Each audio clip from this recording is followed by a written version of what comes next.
First of all, the first premise is that the mastermind principle is the medium through which one may procure the full benefits of the experience, the training, the education, and the specialized knowledge and influence of others as completely as if their minds were in reality one's own. Isn't that a marvelous thing to contemplate? That whatever it is that you lack in education or in knowledge or in influence, you can always obtain it through somebody who has it. The exchange of favors, the exchange of knowledge, is one of the greatest exchanges in the world. It's a very nice thing to engage in business where the exchange of money makes you a profit, but I would a whole lot rather exchange ideas with somebody, give a man an idea that he didn't have before, and receive in return one that I didn't have, than I would make an exchange of money. You, of course, know that Thomas A. Edison was perhaps the greatest inventor the world has ever known. He was dealing all the time with many of the sciences, and yet he knew nothing at all about any of the sciences. You'd say it would be impossible for a man to succeed in any undertaking unless he were educated in that field. I was astounded when I first talked to Andrew Carnegie to hear him say that he personally didn't know anything about the making or the marketing of steel. And I was so astounded at that statement, I said, well, Mr. Carnegie, just what is your part in this job here? What part do you play? Well, he said, I'll tell you the part that I play. My job is to keep the members of my Mastermind Alliance working in a state of perfect harmony. And I said, is that all you have to do? He said, well, have you ever tried to get any two people to agree on anything for 3 minutes in succession in your life?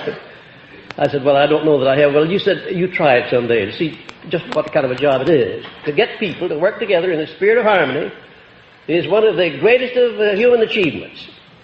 And then Mr. Carnegie went on to break down his mastermind group, to describe each one individually, to tell what part he played. One was his metallurgist, one was his chief chemist, one was his plant works manager, and one was his legal advisor, one was the chief of his financial staff. And so on down the line, there were over 20 of those men working together whose combined education, experience, and knowledge constituted all there was known about the making and the marketing of steel at that time. And Mr. Carnegie said it wasn't necessary for him to know about it. He had men all around him who did understand the making and the marketing of steel, and that was his job, to keep them working in perfect harmony. And the second premise, an active alliance of two or more minds in a spirit of perfect harmony for the attainment of a common objective, stimulates each individual mind to a higher degree of courage than that which is ordinarily experienced, and prepares the way for that state of mind known as faith. You know, in driving an automobile, every so often the battery runs down, and you have to do something about it. You come out some morning, you step on the starter, nothing happens. I know of people who get out of bed in the morning, do the same thing. Nothing happens, except they feel badly. They don't want to put on their shoes. They don't want to get dressed. They don't even eat breakfast. Now, they need what do they need? Need the batteries charged, of course, and they have to have a source for doing it.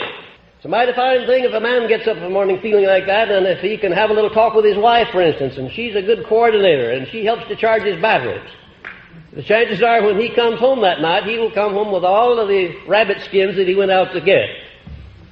And the third premise, a mastermind alliance properly conducted stimulates each mind in the alliance to move with enthusiasm, personal initiative, imagination, and courage to a degree far above that which the individual experiences when moving without such an alliance. In my own early beginning, I had a mastermind alliance of 3 people. I had an alliance with Mr. Carnegie and with my stepmother. And we, through 3 people, nursed this philosophy through the stages when everybody else was laughing at me and making fun of me for undertaking to serve the richest man in the world for 20 years without any compensation. And there was a whole lot of logic to what they were saying, because at that time I wasn't getting very much compensation out of it, in the way of money at least. There came a time, however, when the laughing was on the other side of the face. But that took a long time, and there was plenty of blood and tears shed, I'll assure you, before I got to the point at which I could laugh back when the people laughed at me.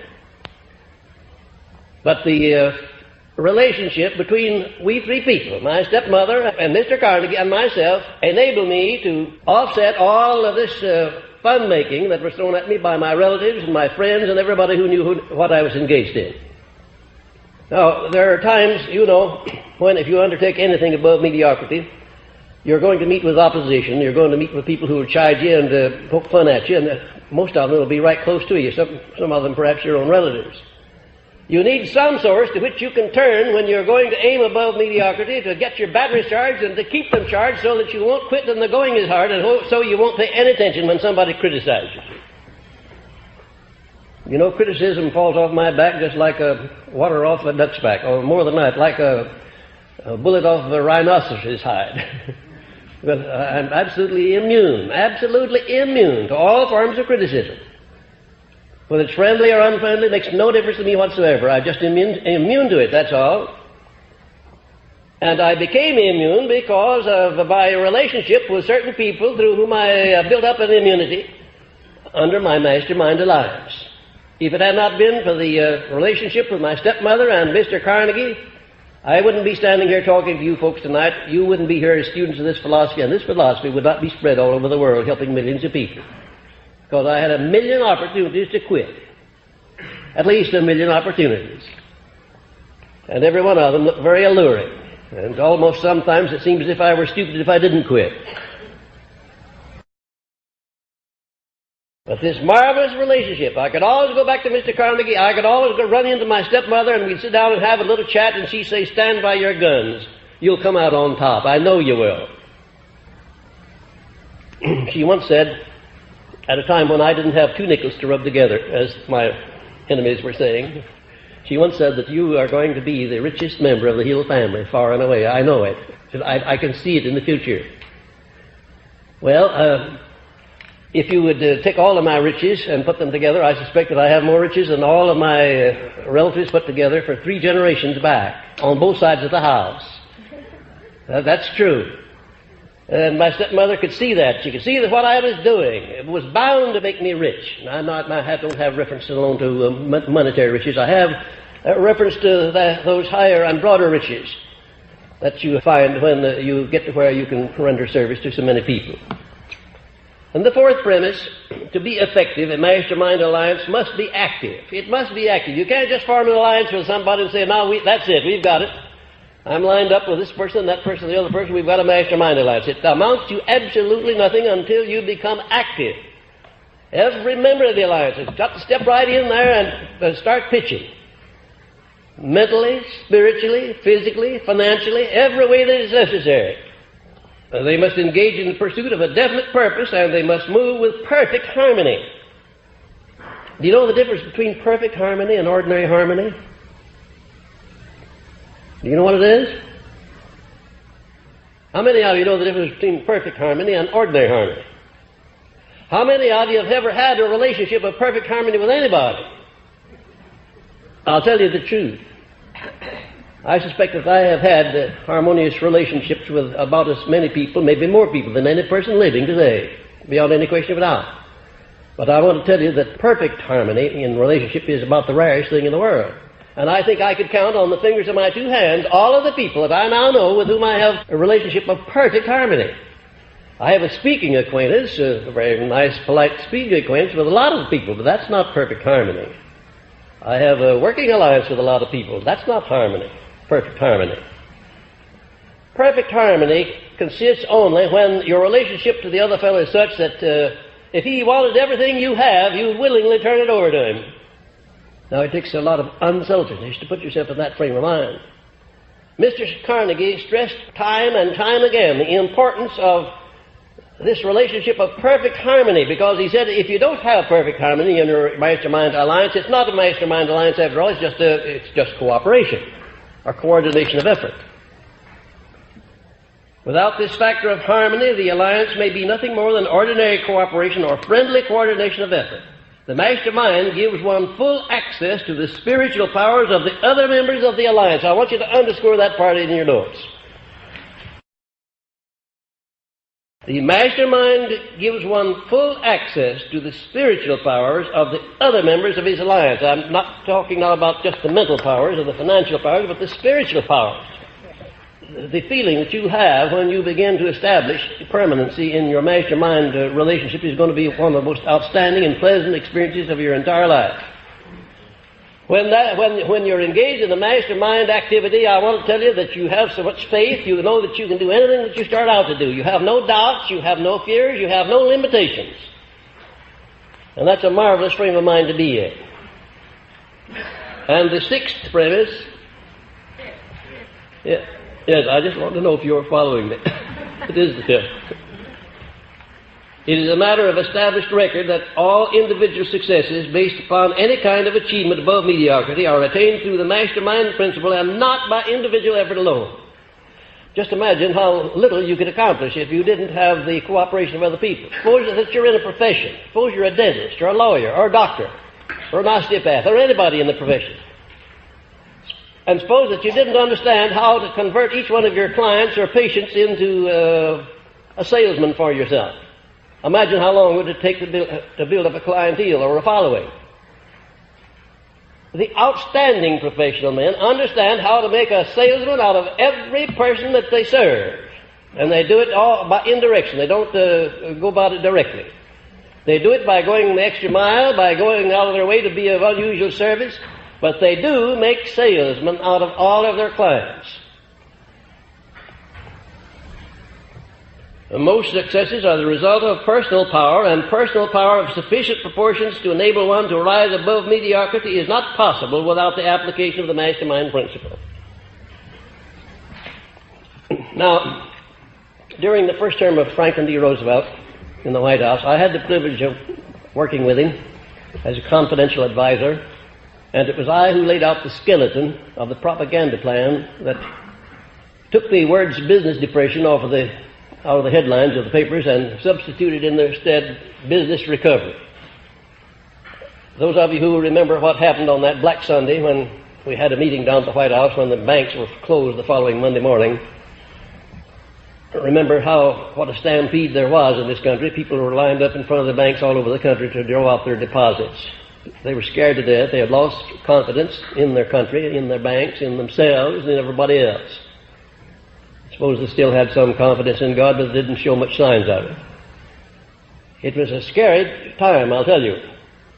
And we sat down there and worked out a skeleton of a plan of procedure that created one of the most outstanding applications of the mastermind that this nation has ever seen, and I doubt that any nation on earth has ever had the equal of it.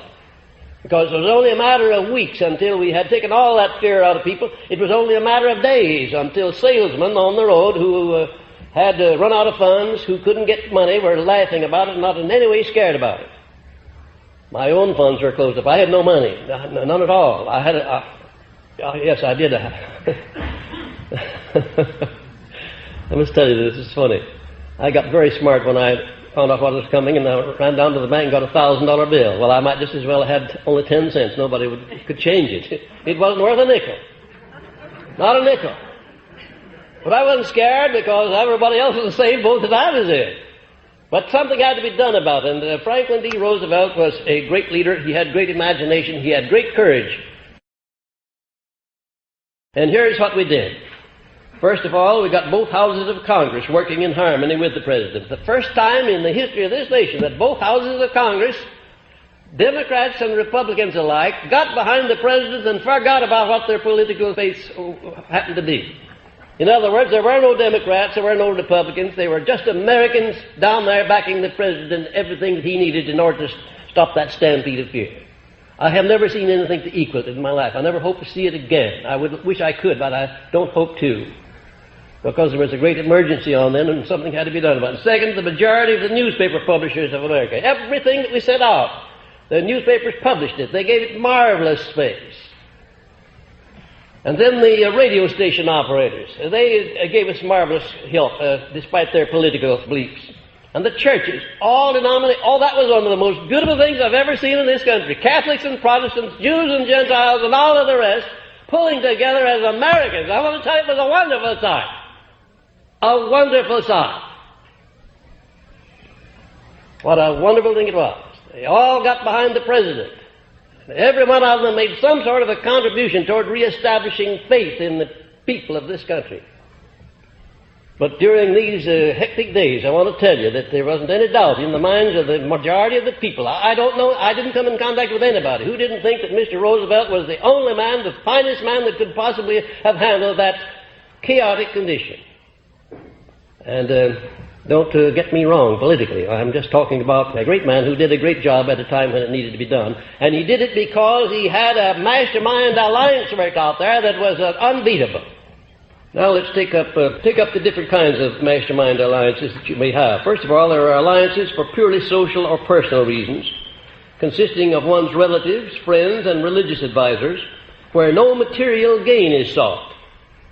The most important of this type is the mastermind alliance which may exist between a man and his wife.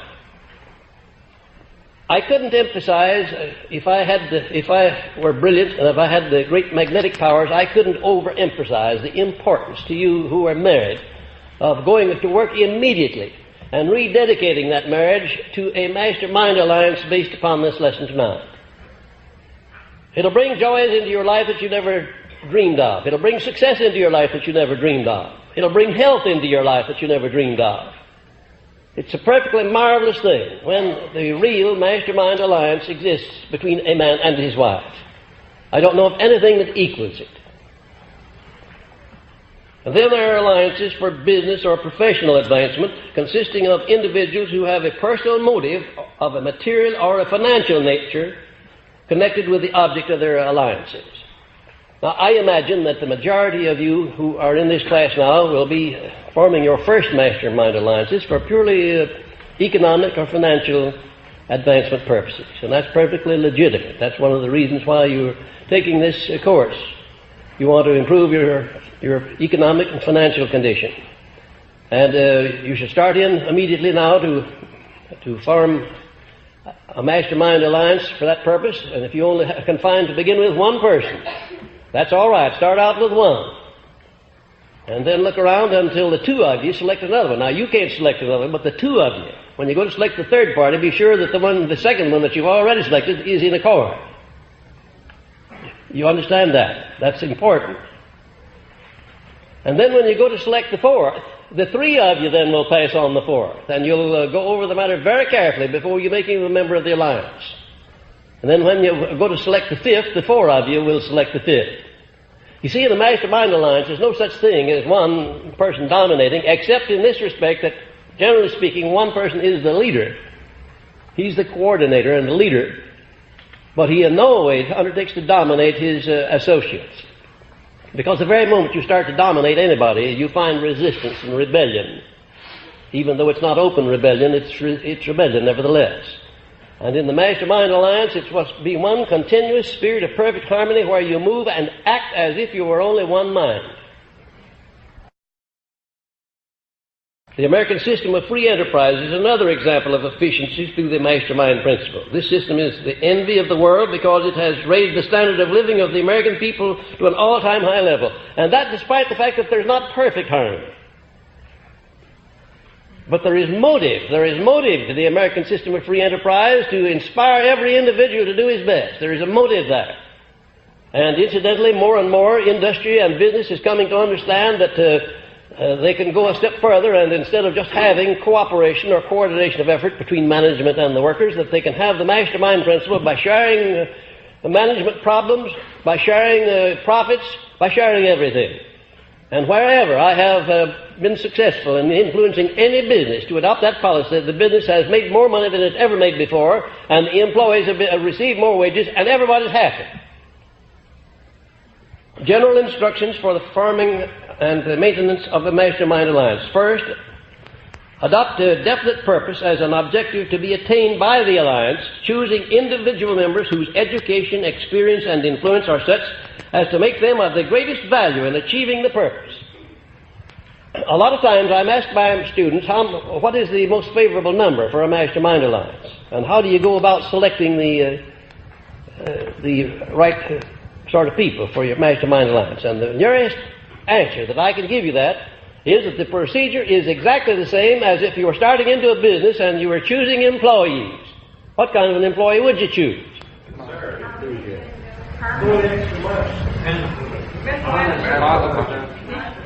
Marvelous. I see the sparks flying. Wonderful. Wonderful. Dependability at the top of the list. If a person is not dependable, I don't want any part of him in a business transaction. No part of him, no matter how brilliant he may be, no matter how well educated he may be, the more educated he is, the more dangerous he may be if he's not dependable. And if he's not loyal, I would say the same thing. If an individual is not loyalty to those to whom he owes loyalty, then to me he has no character whatsoever, and I want no part of him. Dependability and loyalty, and then after that comes what? Ability to do the job. Ability. Look, notice where I place ability, down at third place. I'm not interested in the man's ability until I find out whether he's dependable and whether he is loyal. And then what would you say came after that in my category, my book of rules? Number 4, positive mental attitude, of course. What good is a negative wet blanket around you? Why, you could pay him to stay away and then be ahead of the game. And number 5, what would that be? Going the extra mile, that is right. And number 6, what would you say that is? Faith. Applied faith. Now let me tell you, when you find people that come up to all of those 6 traits, I want to tell you, you've really found somebody. You're in the presence of royalty. Some businesses, if you're running a peanut stand or 2, you maybe need only 1 person. But if you're running a chain of peanut stands, you might need 100 persons. And then as to the qualifications of a mastermind ally, first of all, take those 6 points that I gave you, and there are the qualifications. There are the qualifications for your mastermind. There must be dependability. There must be loyalty. Must be ability. Must be a positive mental attitude. Must be willing to go the extra mile. Applied faith. Now there you are. If you want to know what the qualifications of your mastermind allies are, there it is. And don't settle for anything less. If you find a man that has 5 of those qualities and doesn't have all 6 of them, you better beware of him before you start. Because they're all essential in a mastermind relationship. You can check very carefully and see that that's true. You couldn't have perfect harmony unless you were working with somebody who checked 100% on all of those 6 points. You just couldn't have a mastermind alliance. You might have a working arrangement like so many people do, but it wouldn't embrace all of the potential values of the mastermind.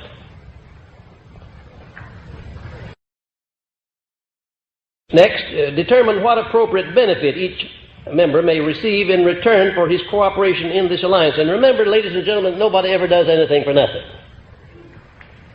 No, they never do. You say when you give love to somebody, you don't get anything out of that? You don't do that for nothing? Well, let me tell you something. You get plenty out of that.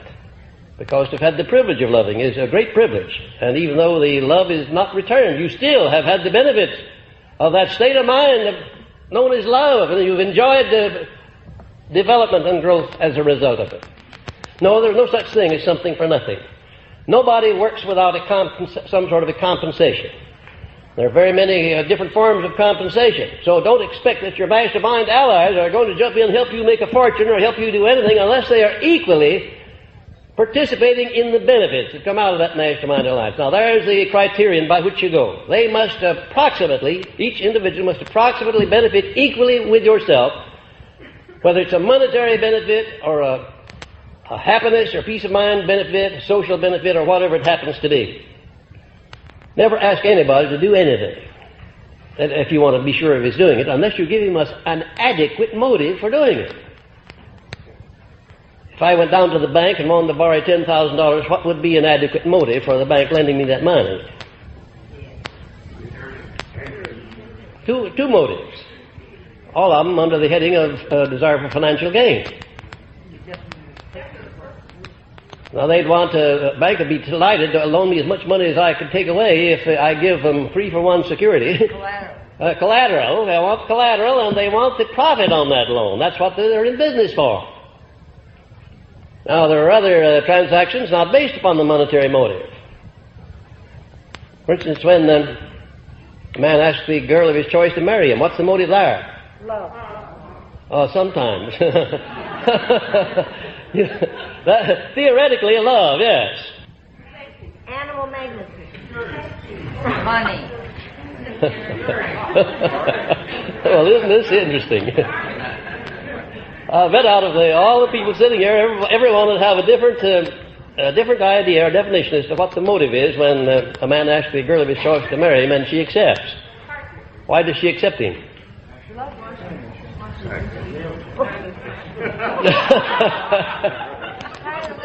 I want to tell you that when my father brought my stepmother home, he was just a farmer.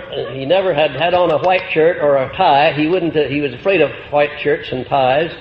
He wore blue cotton shirts. And my stepmother was a college woman. She was well educated, and they were as different as the North Pole and the South Pole. And I wondered all of my life until one day just how he happened to be able to sell himself to her.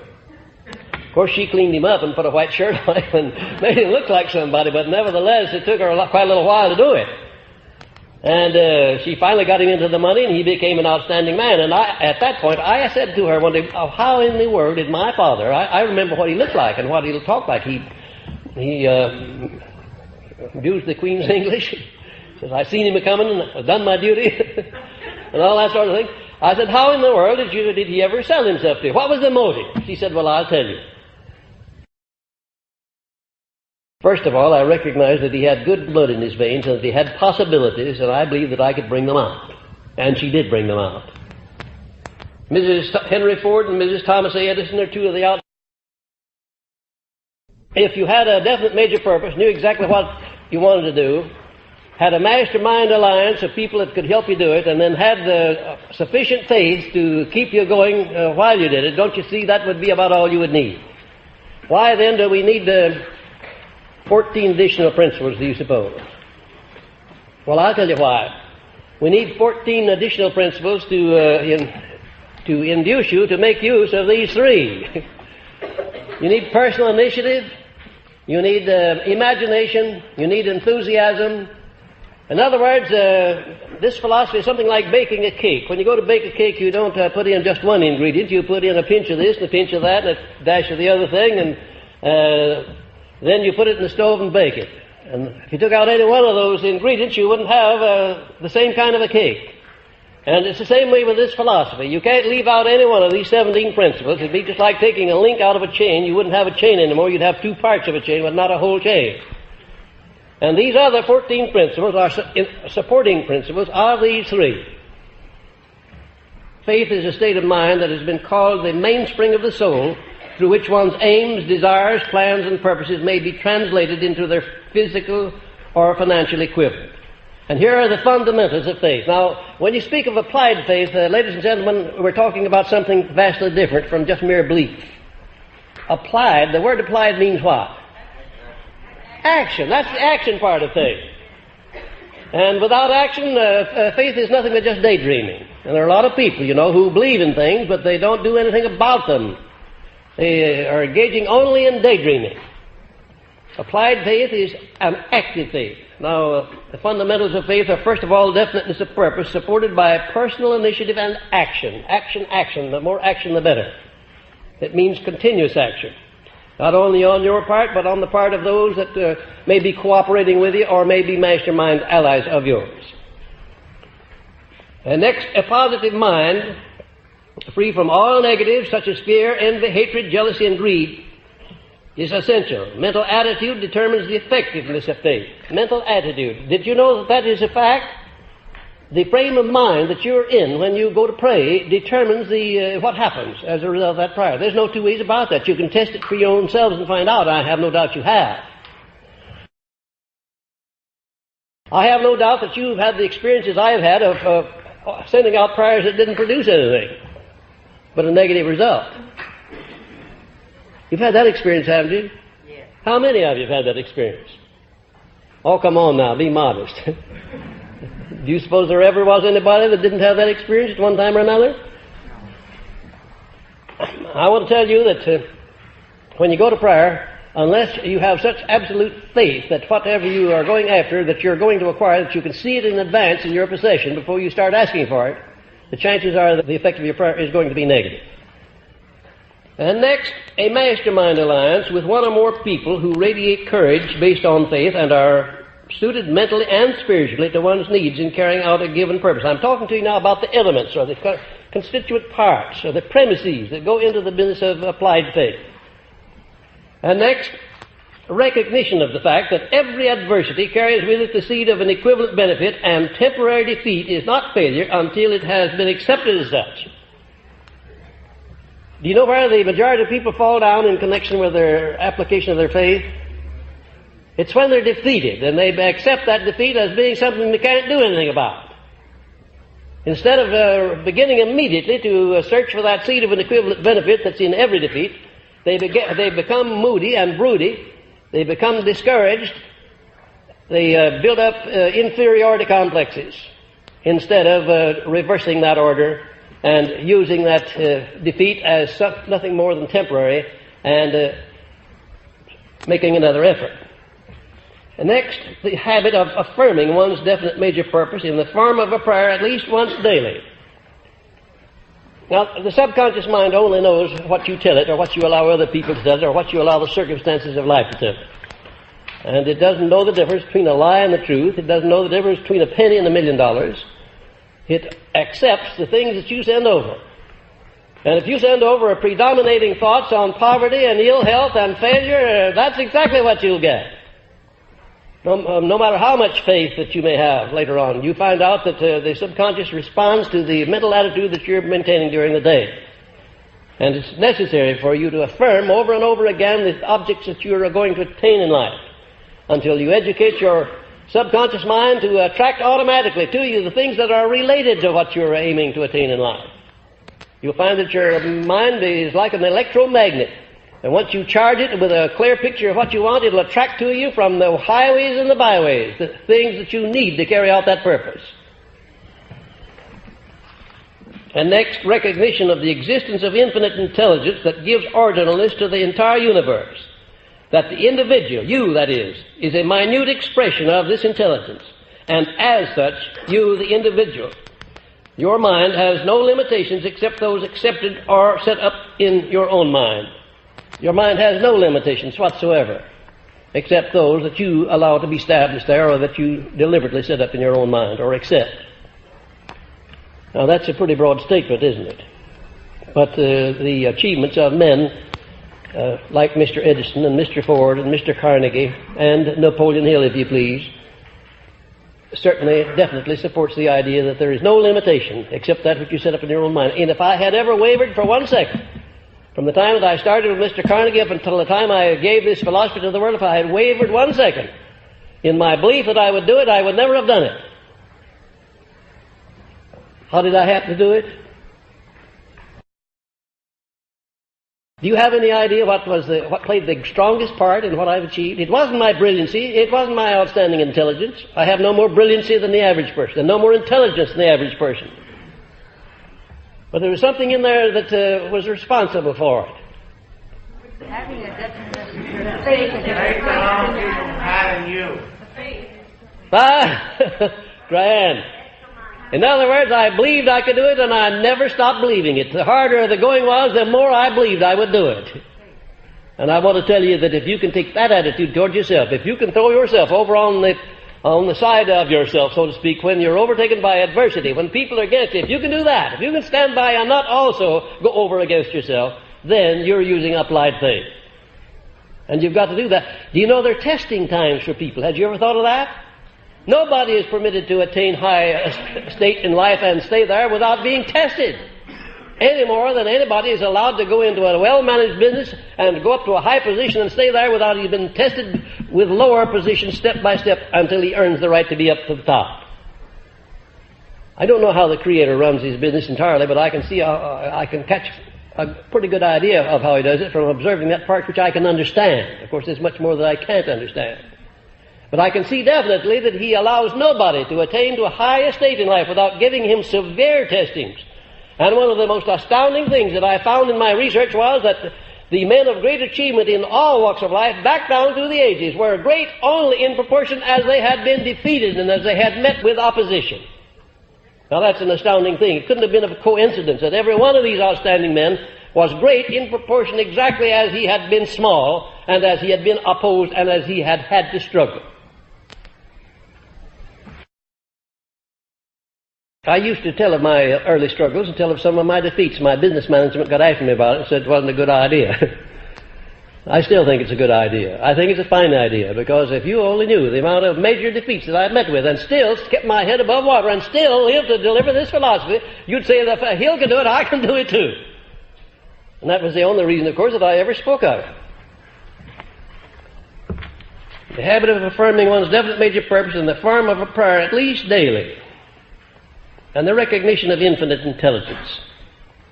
Now, I don't mind what terms you use. You can call that God, or you can call it Jehovah, or you can call it Buddha, or you can call it Muhammad. Anything you want to. No matter what you call it, we're all talking about the first cause. There isn't two first causes. There's only one. There couldn't be two. There's one first cause that's responsible for this great universe we're living in, for you and for me and for everything that's in the universe. I call it infinite intelligence because I have students of all faiths and all religions all over the world as my students. And the infinite intelligence happens to be a sort of a neutral in-between term that nobody can object to. Nobody at all. But unless you not only believe in that, unless you can prove to yourself, unless you can absolutely put down on paper evidence that there is a first cause that you can draw on, why then you are not going to be able to make the fullest use of applied faith.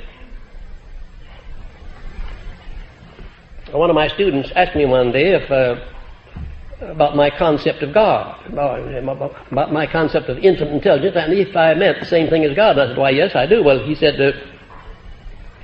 can you prove the existence of your concept of God? I said, why, everything in the universe is the finest of the evidence of the existence of it, because of the orderliness of the universe. Everything's orderly, from the electrons and protons of the smallest part of matter on up to the largest suns that float through the heavens. Everything's in orderliness. No chaos, no running together of the planets. Why, there's more evidence of a first cause than there is of anything that I know of. And if you don't believe that, if you don't accept it, if you don't see it, if you don't feel it, if you don't know that, then you won't know that you are a minute part of that infinite intelligence expressing through your brain. And if you once recognize that, then you recognize the truth of what I said, that your only limitations are those which you set up in your own mind or permit somebody to set up there or circumstances to establish for you. Next, careful inventory of your past defeats and adversities, from which it becomes obvious that all such experiences do carry the seed of an equivalent benefit.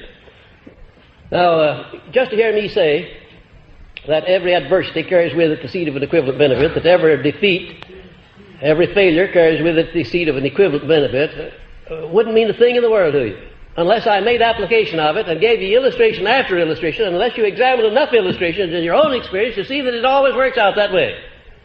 That's why I want you to examine these adversities that come to you. Do you know that oftentimes your adversities are your greatest blessings? Do you have any idea the greatest blessing that ever came into my life? Those of you who know considerable about me, would you have any idea what it is? Of course, it was the loss of my mother. And ordinarily you would say that would be the greatest catastrophe that could overtake a child, would be to lose his mother at the age of 9 years. Why do I say that was the greatest blessing? Because it brought me a new mother to take her place that's been responsible for everything that I've achieved, everything that I shall achieve.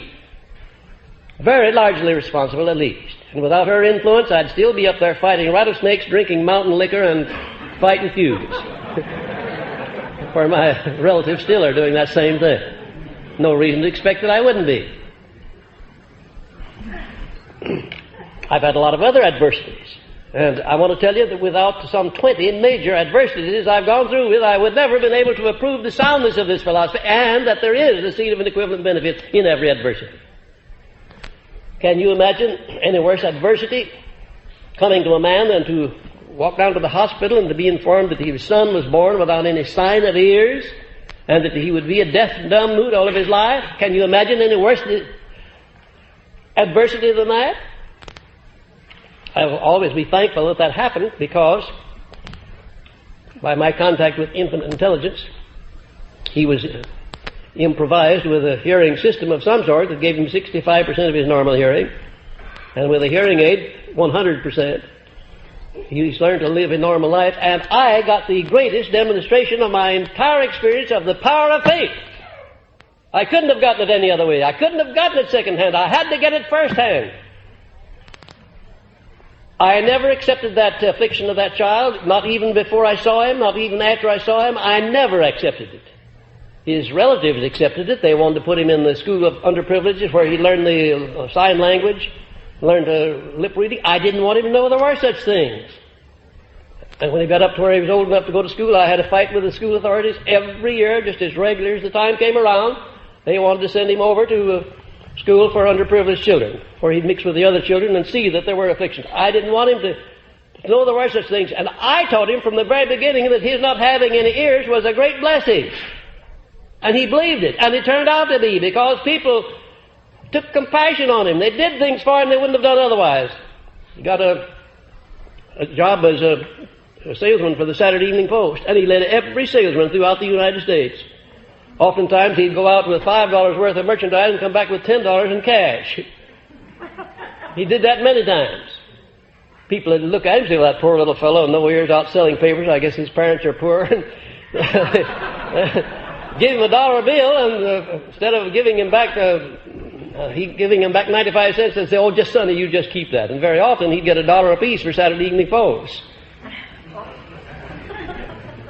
Not at all conscious today of any affliction. He's living a perfectly normal life, because I taught him that an affliction, any kind of an affliction, can be transmuted into a benefit. Now that's an astounding thing, isn't it, to consider that that is true. But it is true. Now, as I said, you're just hearing me say that won't mean a thing in the world unless you begin to look around in your own experiences, take inventory, and watch what happens in the future. There'll be things happen to you in the future that are unpleasant, and maybe some to me too. But I tell you what I'm going to do when anything unpleasant happens to me. I'm going to immediately transmute it into something pleasant. Immediately. And then I'm still talking about the fundamentals of faith. Self-respect expressed through harmony with one's own conscience is certainly an important factor in applied faith. Self-respect expressed through harmony with one's own conscience.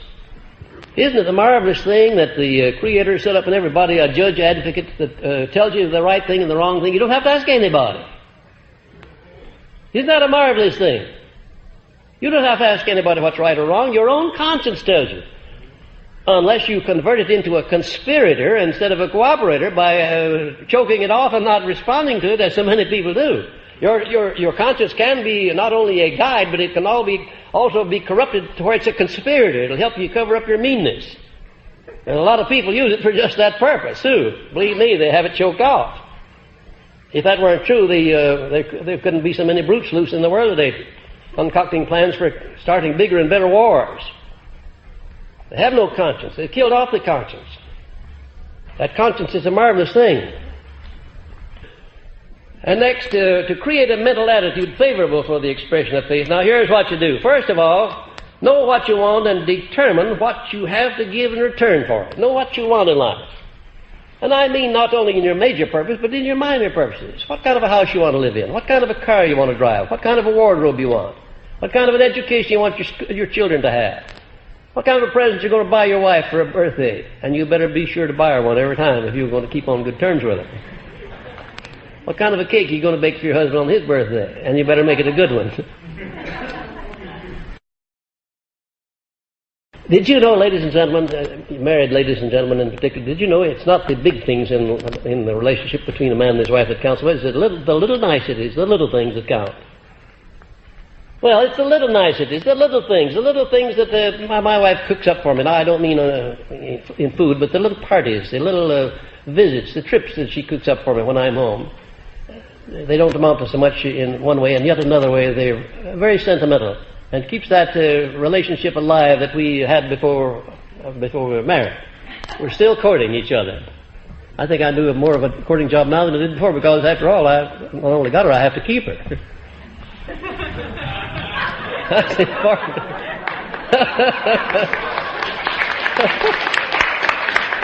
Well, we have a lot of fun with these off-the-cuff remarks. Not that you don't find any of that in the notes at all, but but I just know that these are very super intimate things that make joy in my life would be just as acceptable in your life too. I know it's the little things in your life that make the difference between the happiness and unhappiness. And next, when you affirm the object of your desires through prayer, let your imagination see yourself already in possession of the thing that you're going after. Now that, you might say, that takes a lot of willpower, a lot of determination, but if you keep at it, you'll find it's not so hard to do. In the first place, it's easy for me to do that because I never go after anything that I haven't first sold myself thoroughly on the idea that I not only have the right to get it, but that I am going to earn that right by giving something in return. And that's the best salesmanship in the world.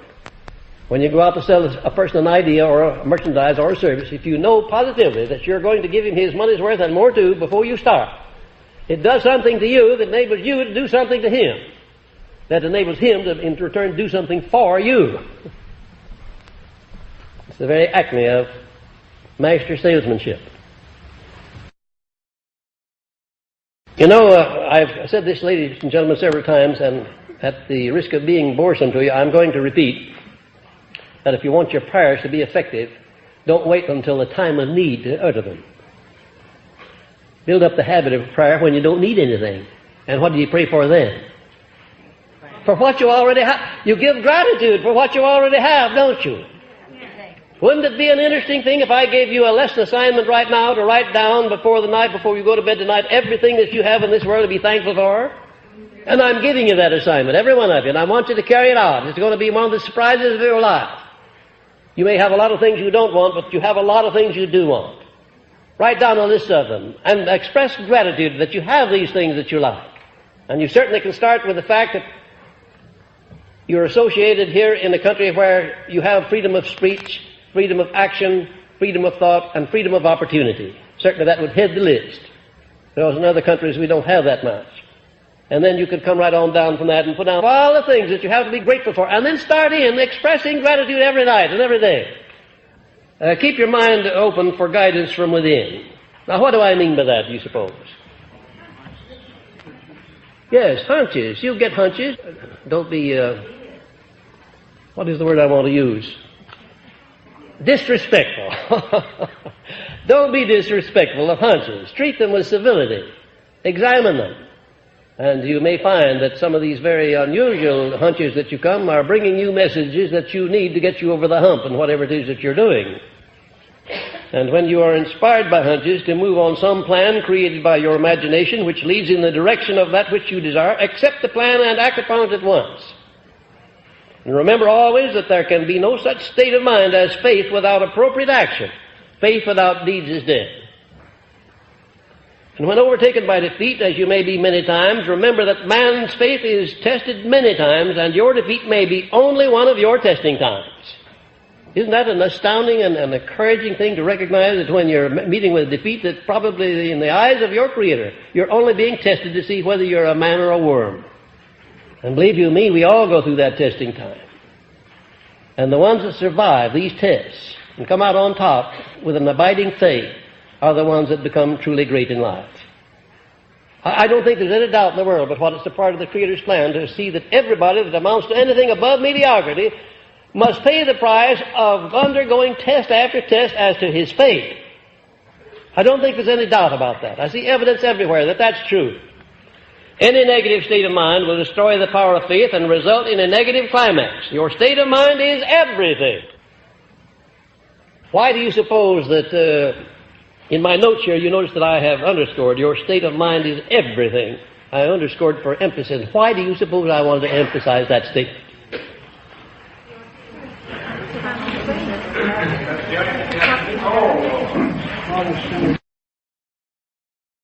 That's right. That's the only thing you have control over.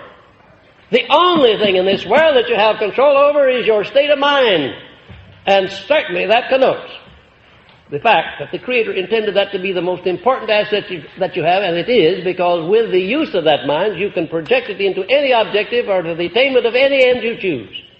Your education, your background, your nationality, your creed has nothing whatsoever to do with your ability to achieve. It's the state of mind that you maintain. That's the thing that determines how and what and when you achieve. To me, that's the most profound thing in all of the knowledge of mankind. The most profound of all knowledge is the fact that the humblest person can take possession of his own mind. He can color it any way he chooses. He can project it into high places or into the gutter. He can make it a success or he can make it a failure. Just the change of his mental attitude changes from success to failure almost instantly. A burning desire is the sort of material of which faith is created. Do you know what a burning desire is? That's right, obsessional desire. Obsessional means a desire that takes possession of you, obsesses you. Now, there are a lot of desires in the world, but they're not burning desires, and they're not obsessional desires, and most people in their whole life never express or never experience an obsessional desire for anything. We start out with hopes, not too definite, but faint hopes for things, and wishes. Everybody wishes for a lot of money without having to work for it. Well, maybe not everybody, but of course my students don't. But a lot of people do. Most people, I'll say, wish for things, wish for a Cadillac when they're driving a Ford. If you want a Cadillac car and you make up your mind to have it, get out and see that the men under you or the job that you're holding, see that you put into it that which will entitle you to a Cadillac car. But if you don't want a Cadillac car, chances are you'll drive a Ford or something else the rest of your life. You have to want things. You have to want them with a burning desire, and then you have to do something about that burning desire. What is it? Action. You've got to start in right where you stand, showing that you do have faith in your ability. Start right where you stand with action. Now, here's a lot of examples of men of achievement. I'm not going to go over them. You know them. But there is one down here that I particularly want to call your attention to, that of Miss Helen Keller, who believed that she would learn to talk despite the fact that she had lost the use of her speech, her sight, and her hearing. Can you imagine that? Lost the use early in life of her speech, her sight, and her hearing. She couldn't hear, she couldn't see, and she couldn't speak. And yet, did you know, of course you do know, that Miss Helen Keller became one of the best educated women in the world. She's in contact with more public affairs and civic affairs and conditions all over the world than the 9/10 of the women who have all of their senses. Isn't it an astounding thing? And all she has to go by is the vibration. If you speak to her, she puts your fingers up to her lips, and she can tell what you're saying by her fingertips, entirely by vibration. Think with a woman with a handicap of that kind all the way through life, getting joy out of life, rendering useful service, making speeches. She's learned after a fashion to talk. Doing a great work where the majority of people would have settled for a tin cup and a bunch of lead pencils on a street corner with any one of those afflictions. While I was on the staff of Franklin D. Roosevelt, I passed at the corner of Pennsylvania Avenue and the street running by the White House. Every day I passed a man sitting there with a tin cup and some pencils. I became acquainted with that man. He had lost the use of his legs. He had the same affliction as Franklin D. Roosevelt, exactly. And it happened at about the same time. And I found out that he had even a better education than Franklin D. Roosevelt had. But there he was, out there with a tin cup and pencils, trying to eke out a living by begging. There was just a block away, there was a man with the most important and responsible position in the whole world, running a great nation, who also had lost the use of his legs, but he hadn't lost the use of his brain. He hadn't lost confidence in himself.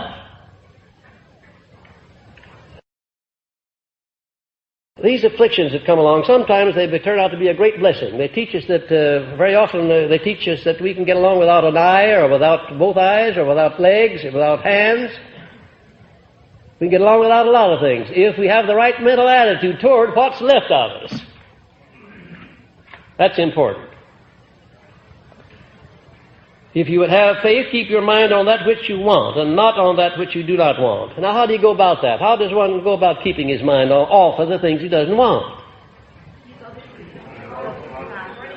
Look up that word transmute and see what it means. Look it up in the dictionary. You know in a general way, but look it up just because it'll be more impressive in your subconscious mind. The way you keep your mind off of things you don't want is to transfer your mind over to things you do want and start talking about them. Start giving thanks for already possessing them. It sounds perfectly silly to anybody who doesn't know what you're doing. It won't sound silly to you because you know what you're doing. You're talking to your subconscious mind. You're re-educating yourself. You're keeping your mind fixed on things you want and off of the things you don't want. And in order to do that, you have to keep talking. You have to keep thinking. You can't talk without thinking. Well, some people can, but most of them can't. Keep on talking about things you want. And if you ever feel blue or discouraged or lacking in courage, I'll tell you a good remedy for it. May I? Yes. Sit down and take a tablet and start numbering. Number 1, the thing that you want most in life. Number 2, the thing that you want next most. Number 3, the thing you want next most. And when it gets down to the kind of a house you live, describe the lot that you want it on, whether you want it on a lot of acreage, on top of the hill, or down below the road, or above the road, how many rooms you want that house to have, how you want each room furnished. Why, you have a grand time furnishing those rooms. Why, it'll be it'll be better than window shopping. Because you can go the limit in your own mind. In window shopping, you only have 2 legs, you can only walk so far. Do a little mental window shopping. And believe you me, you'll get your mind off of that moodiness, you'll get it onto something that's constructive, and you'll be educating your subconscious mind to keep on the right side of the street and away from the other side of the railroad tracks. The assignment I'm giving you now is not foolish. It's not facetious. It's a real assignment, and you'll get real joy out of doing it. Start right in doing something physically, writing down the things that you want when anything bothers you.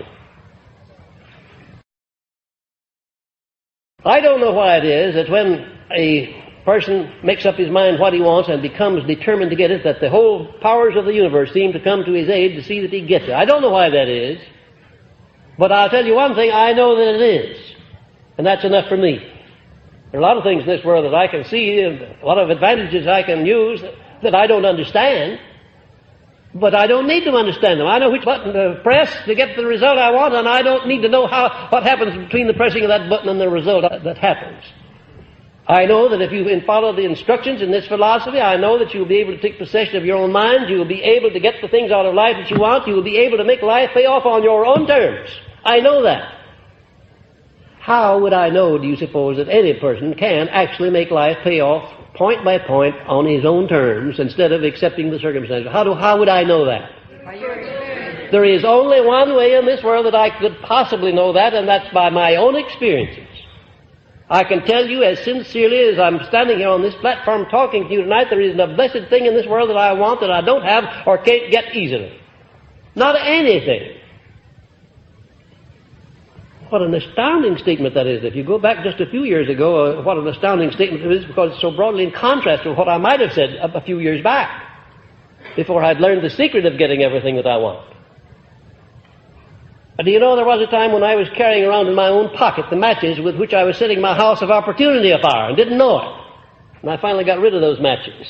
I began to build that house of opportunity. And I commenced to find out that the house resembled the picture of it that I built in my mind, right down to the finest detail. Well, there's no such thing as a blanket faith. You must have a definite objective, a purpose, a goal before you can have faith in anything.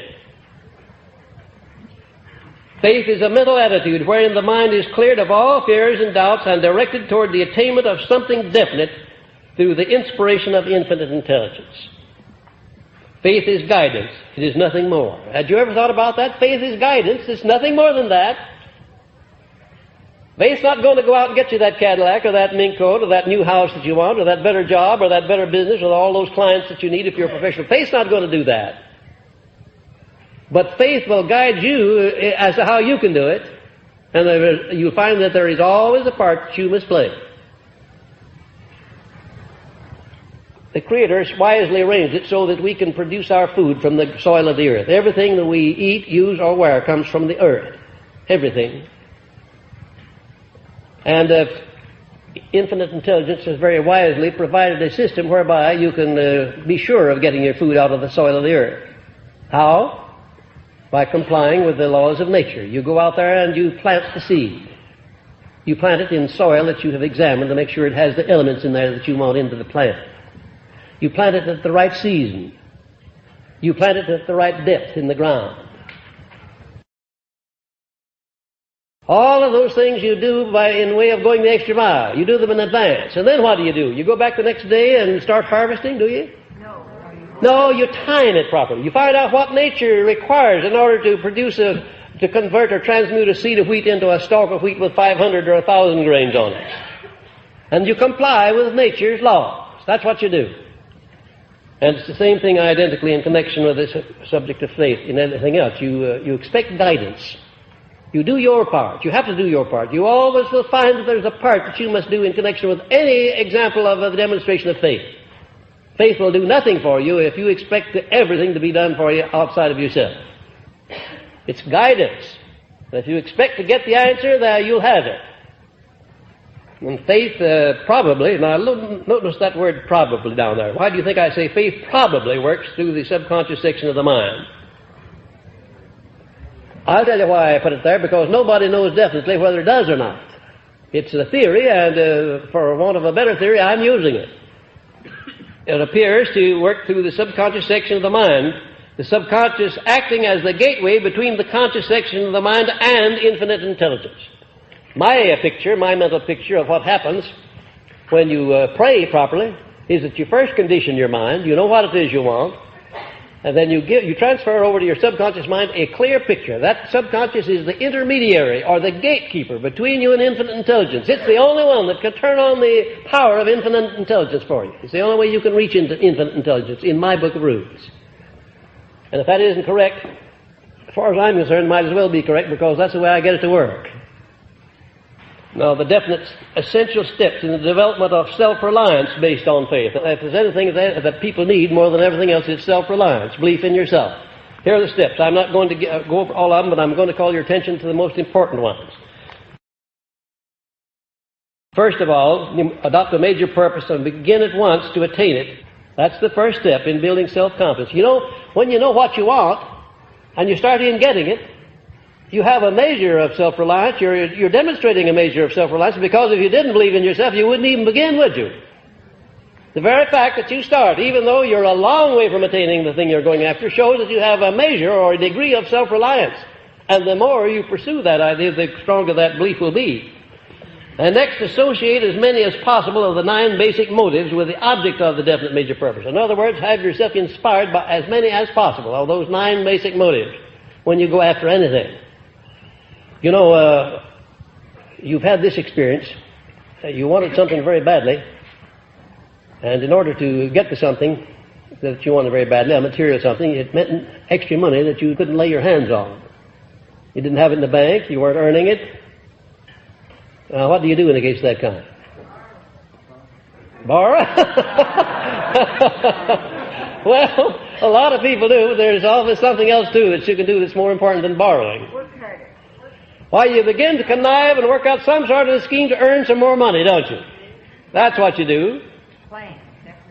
My little son Blair, when he's about 6 or 7 years old, wanted a nice an electrical train. It cost $50.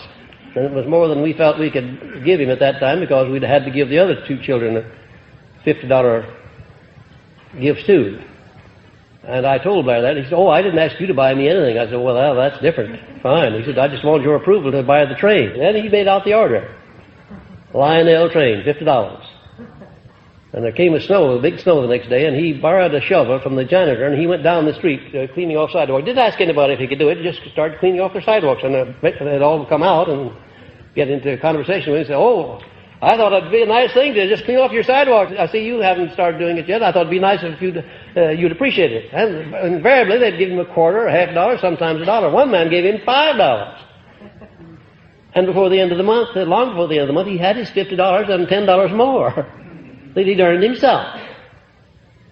His mother thought that he ought not to be permitted to do that. It kind of disgraced us to let him go on down the street cleaning off side of well, I say, disgrace my eye. They ought to find out who we are, that we can raise a child like this. How we do it.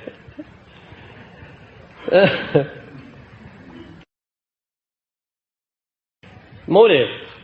And write out a list of all the advantages of your definite major purpose and call these into your mind many times daily, thereby making your mind success conscious.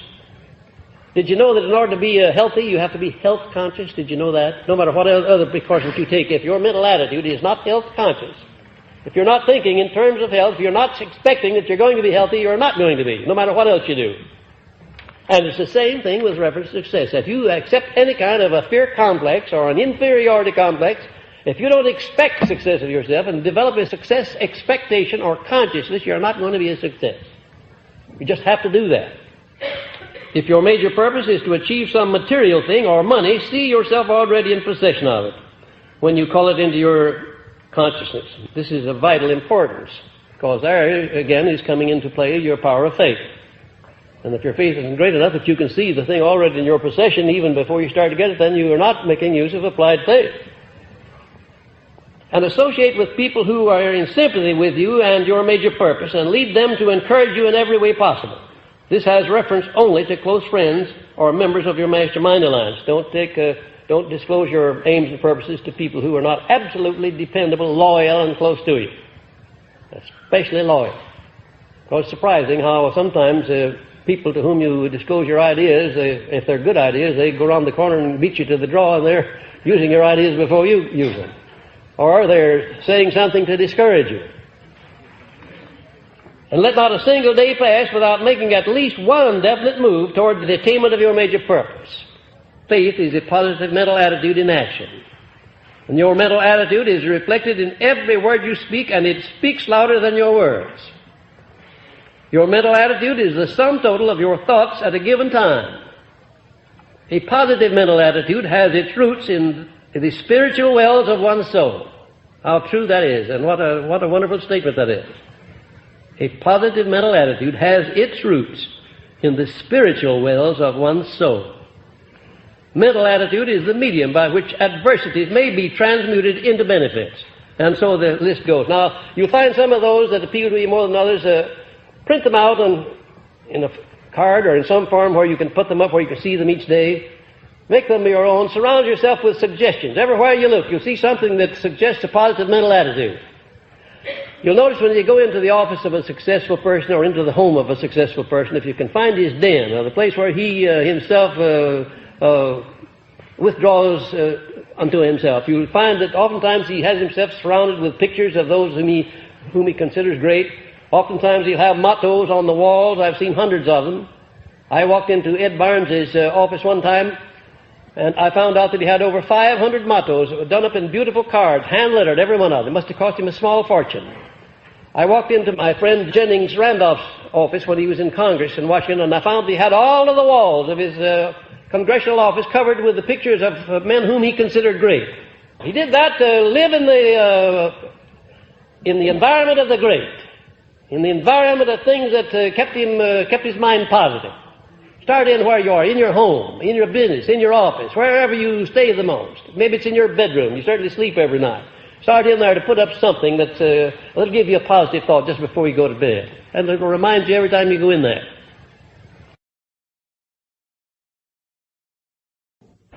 First of all, the first premise is that the mastermind principle is the medium through which one may procure the full benefits of the experience, the training, the education, and the specialized knowledge and influence of others as completely as if their minds were in reality one's own. Isn't that a marvelous thing to contemplate? That whatever it is that you lack in education or in knowledge or in influence, you can always obtain it through somebody who has it. The exchange of favors, the exchange of knowledge is one of the greatest exchanges in the world. It's a very nice thing to engage in business where the exchange of money makes you a profit, but I would a whole lot rather exchange ideas with somebody, give a man an idea that he didn't have before, and receive in return one that I didn't have, than I would make an exchange of money. You, of course, know that Thomas A. Edison was perhaps the greatest inventor the world has ever known. He was dealing all the time with many of the sciences, and yet he knew nothing at all about any of the sciences. You'd say it would be impossible for a man to succeed in any undertaking unless he were educated in that field. I was astounded when I first talked to Andrew Carnegie to hear him say that he personally didn't know anything about the making or the marketing of steel. And I was so astounded at that statement, I said, well, Mr. Carnegie, just what is your part in this job here? What part do you play? Well, he said, I'll tell you the part that I play. My job is to keep the members of my Mastermind Alliance working in a state of perfect harmony. And I said, is that all you have to do? He said, well, have you ever tried to get any two people to agree on anything for 3 minutes in succession in your life? I said, well, I don't know that I have. Well, you said you try it someday to see just what kind of a job it is. To get people to work together in a spirit of harmony is one of the greatest of human achievements. And then Mr. Carnegie went on to break down his mastermind group, to describe each one individually, to tell what part he played. One was his metallurgist, one was his chief chemist, one was his plant works manager, and one was his... I know it. I can see it in the future. Well, if you would take all of my riches and put them together, I suspect that I have more riches than all of my relatives put together for 3 generations back, on both sides of the house. That's true. And my stepmother could see that. She could see that what I was doing, it was bound to make me rich. I don't have reference alone to monetary riches. I have reference to those higher and broader riches that you find when you get to where you can render service to so many people. And the fourth premise, to be effective, a mastermind alliance must be active. It must be active. You can't just form an alliance with somebody and say, now that's it, we've got it. I'm lined up with this person, that person, the other person, we've got a mastermind alliance. It amounts to absolutely nothing until you become active. Every member of the alliance has got to step right in there and start pitching. Mentally, spiritually, physically, financially, every way that is necessary. They must engage in the pursuit of a definite purpose, and they must move with perfect harmony. Do you know the difference between perfect harmony and ordinary harmony? Do you know what it is? How many of you know the difference between perfect harmony and ordinary harmony? How many of you have ever had a relationship of perfect harmony with anybody? I'll tell you the truth. I suspect that I have had harmonious relationships with about as many people, maybe more people than any person living today, beyond any question of doubt. But I want to tell you that perfect harmony in relationship is about the rarest thing in the world. And I think I could count on the fingers of my 2 hands all of the people that I now know with whom I have a relationship of perfect harmony. I have a speaking acquaintance, a very nice, polite speaking acquaintance with a lot of people, but that's not perfect harmony. I have a working alliance with a lot of people. That's not harmony, perfect harmony. Perfect harmony consists only when your relationship to the other fellow is such that if he wanted everything you have, you would willingly turn it over to him. Now, it takes a lot of unselfishness to put yourself in that frame of mind. Mr. Carnegie stressed time and time again the importance of this legal advisor. One was the chief of his financial staff. And so on down the line, there were over 20 of those men working together whose combined education, experience, and knowledge constituted all there was known about the making and the marketing of steel at that time. And Mr. Carnegie said it wasn't necessary for him to know about it. He had men all around him who did understand the making and the marketing of steel. And that was his job, to keep them working in perfect harmony. And the second premise, an active alliance of 2 or more minds in a spirit of perfect harmony for the attainment of a common objective stimulates each individual mind to a higher degree of courage than that which is ordinarily experienced, and prepares the way for that state of mind known as faith. You know, in driving an automobile, every so often the battery runs down, and you have to do something about it. You come out some morning, you step on the starter, nothing happens. I know of people who get out of bed in the morning do the same thing. Nothing happens except they feel badly. They don't want to put on their shoes. They don't want to get dressed. They don't want to even eat breakfast. Now, they need what do they need? Need the batteries charged, of course, and they have to have a source for doing it. It's a mighty fine thing if a man gets up in the morning feeling like that, and if he can have a little talk with his wife, for instance, and she's a good coordinator, and she helps to charge his batteries.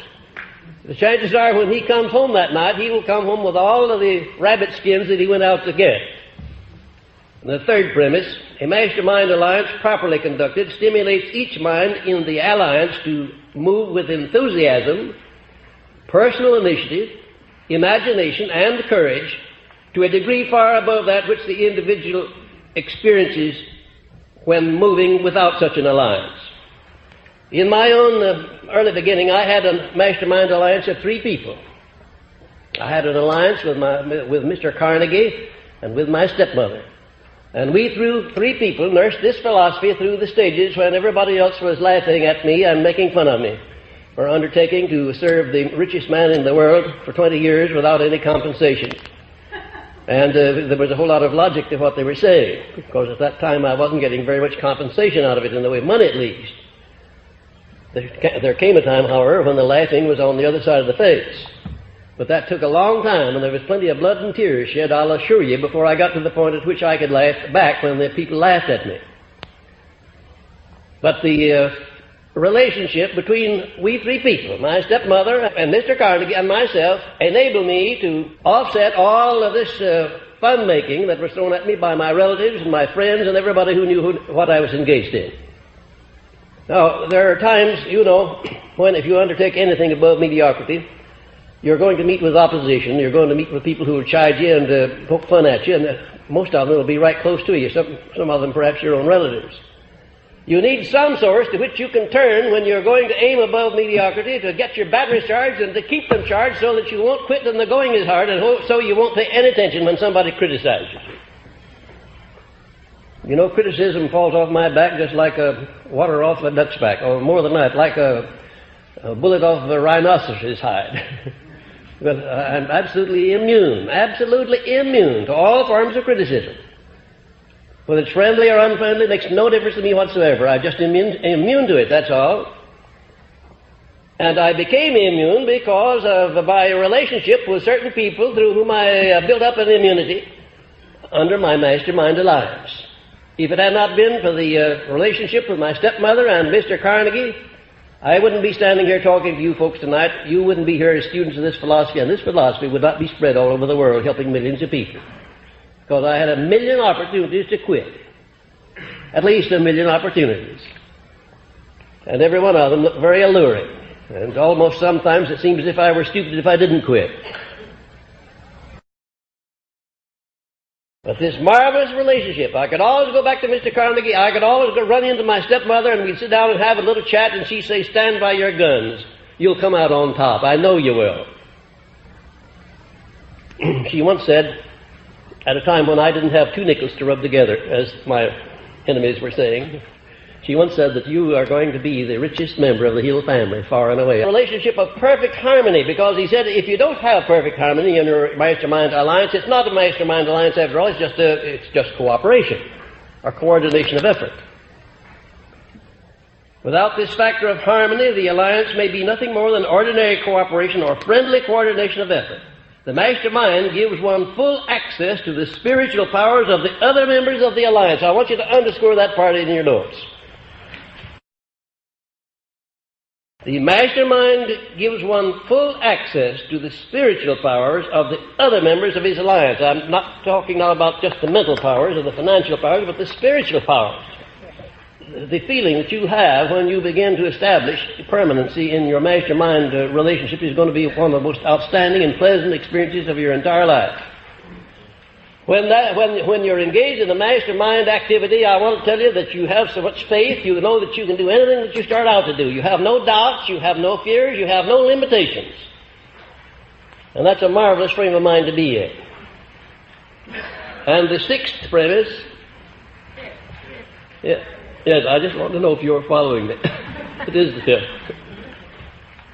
It is a matter of established record that all individual successes based upon any kind of achievement above mediocrity are attained through the mastermind principle and not by individual effort alone.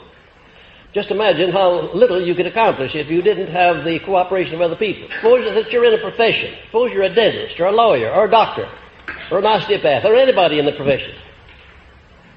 And suppose that you didn't understand how to convert each one of your clients or patients into a salesman for yourself. Imagine how long would it take to build up a clientele or a following. The outstanding professional men understand how to make a salesman out of every person that they serve. And they do it all by indirection. They don't go about it directly. They do it by going the extra mile, by going out of their way to be of unusual service, but they do make salesmen out of all of their clients. Most successes are the result of personal power, and personal power of sufficient proportions to enable one